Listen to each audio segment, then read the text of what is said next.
Salam sejahtera, terima kasih karena bersama dengan saya di Nazalin Unity Channel. Beberapa hari kebelakangan ini kita digemparkan dengan dakwaan daripada Kem Najib mengatakan bahawa Najib dalam pemberian pengampunan diraja telah pun mendapat kebenaran untuk tahanan rumah. Ini menggemparkan dan mengejutkan seluruh rakyat Malaysia. Namun akhirnya, menteri yang berkaitan, iaitu Saifuddin Nasution Ismail, tampil memberikan jawapan yang kita tunggu-tunggu. Persoalan selepas jawapan ini makin bertambah. Bukan mendapat jawapan, tapi lebih bertambah persoalannya. Ini apabila Saifuddin kata, dia tiada maklumat kononnya wujud titah Najib jalani penjara di rumah. Jadi dengan kata lain, Saifuddin tidak tahu-menahu tentang dakwaan daripada Najib itu. Adakah Najib hanya mencipta, reka cipta, cerita-cerita seperti itu? Menteri Dalam Negeri Saifuddin Nasution Ismail berkata, dia tiada maklumat berhubung bahagian addendum,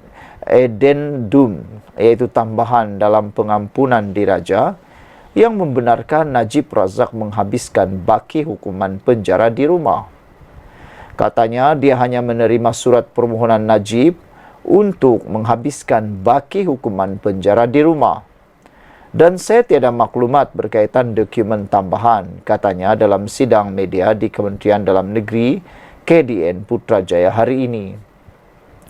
Saifuddin mengulas dakwaan Najib semalam bahawa dia memperoleh addendum dalam pengampunan diraja yang membenarkannya menghabiskan baki hukuman penjara 6 tahun di rumah.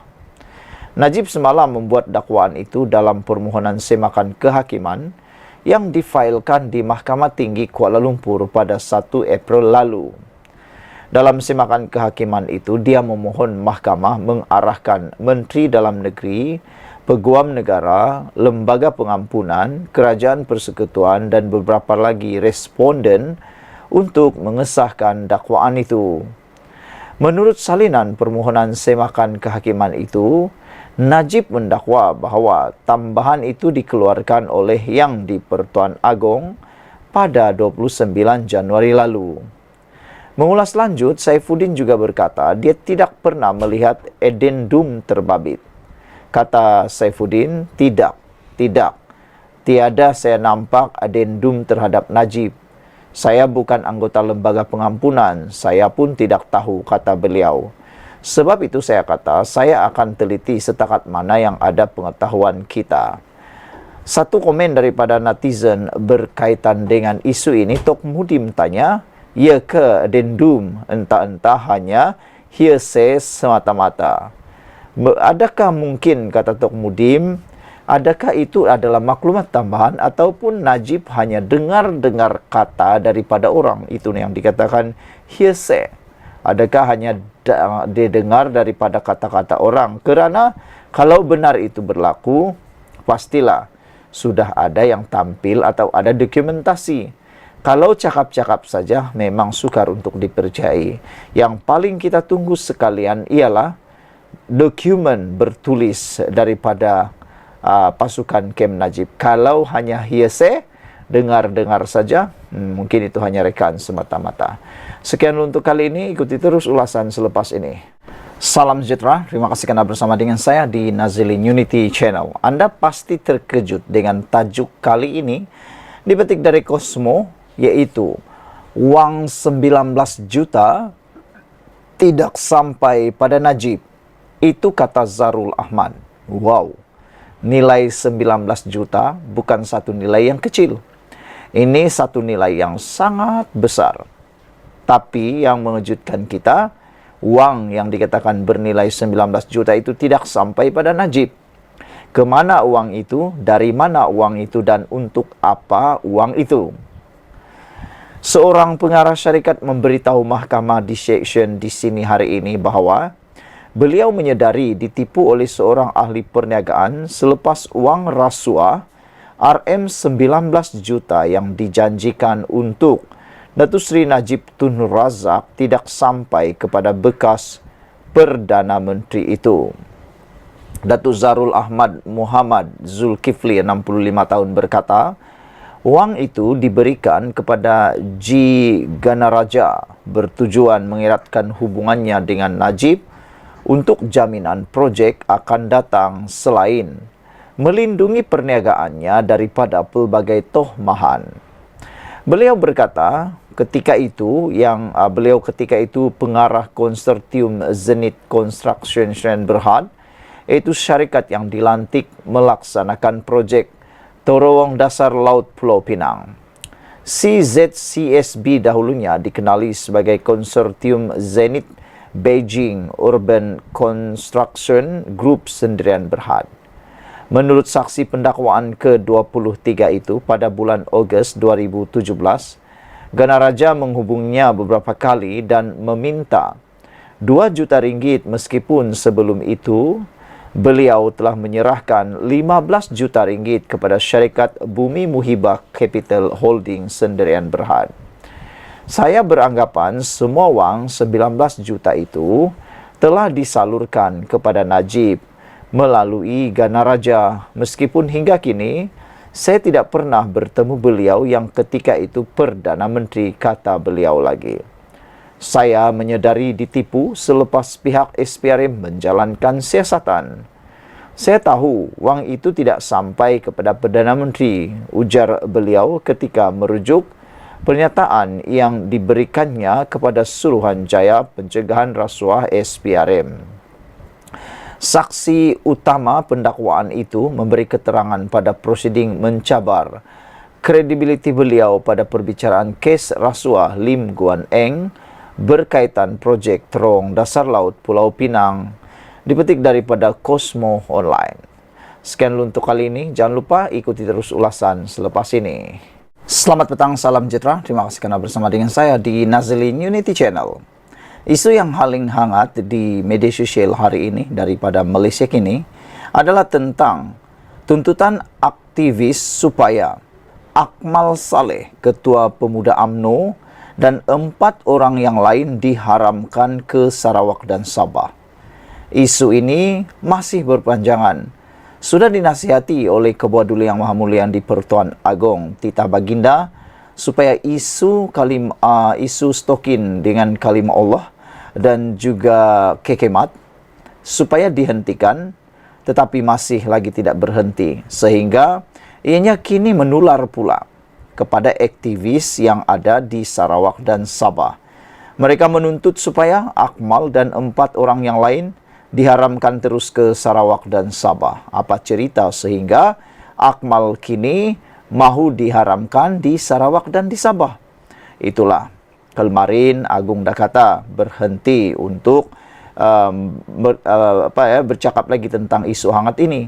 Tetapi Akmal pula bertanya, adakah Agung melarang untuk memboikot, kata Akmal. Saudara-saudara sekalian, aktivis politik dari Sarawak dan Sabah mahu Ketua Pemuda UMNO Dr. Muhammad Akmal Saleh dan 4 yang lain yang didakwa mereka sebagai dalang peningkatan ketegangan kaum dan agama serta perselisihan sosial di negara ini, supaya dilarang daripada memasuki kedua-dua negeri di Borneo itu. Dalam satu kenyataan bersama, Persatuan Aspirasi Rakyat Sarawak (SAPA) dan Sabah Defender of Ancestral Lands (MOPOT) menggesa Sarawak melarang beberapa individu daripada wilayah tersebut.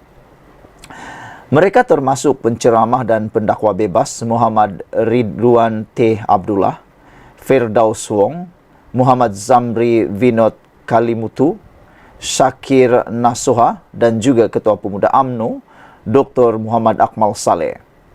Senarai hitam immigration yang dicadangkan mesti termasuk individu yang mencetuskan protes dan boikot yang didorong oleh sikap tidak bertolak ansur antara kaum dan agama, sehingga menimbulkan ketakutan dan rasa tidak selamat serta menggalakkan sikap berpecah belah.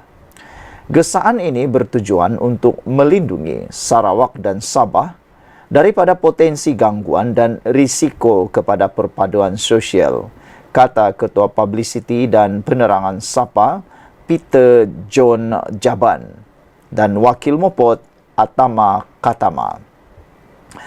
Sehubungan itu, kedua-dua mereka menekankan bahawa Sabah dan Sarawak mempunyai kuasa autonomi untuk mengawal hal ehwal immigration sendiri seperti yang ditetapkan di bawah terma Perjanjian Malaysia 1963 MA 63.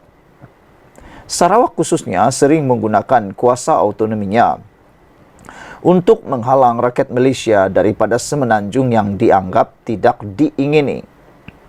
Mengulas lanjut, mereka berkata, Premier Sarawak Abang Johari Openg perlu mengemas kini senarai hitam itu dengan menambah nama-nama individu yang tidak dialu-alukan di Sarawak.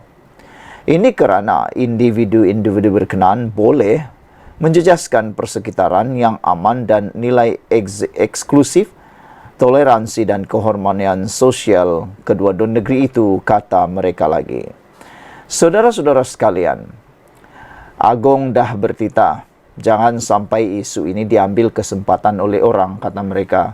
Ada juga netizen yang telah bercakap. Mereka kata, tindakan Akmal Saleh untuk menegaskan dan mau meneruskan boikot bukan akan dapat kebaikan lagi kepada UMNO.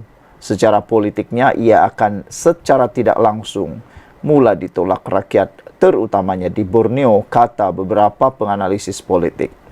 Ini kata mereka apabila insiden kekemat dibom di Sarawak dengan bom petrol, itu menunjukkan satu perkara yang betul-betul tidaklah kita ingini berlaku di Malaysia. Beberapa komen daripada netizen, Black Hawk kata,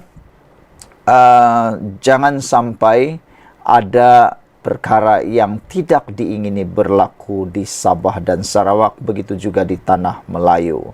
Kata beliau, jangan sampai ada pula memboikot ini berterusan. Jimmy Page kata, banyak orang pernah dihalang datang ke Sarawak.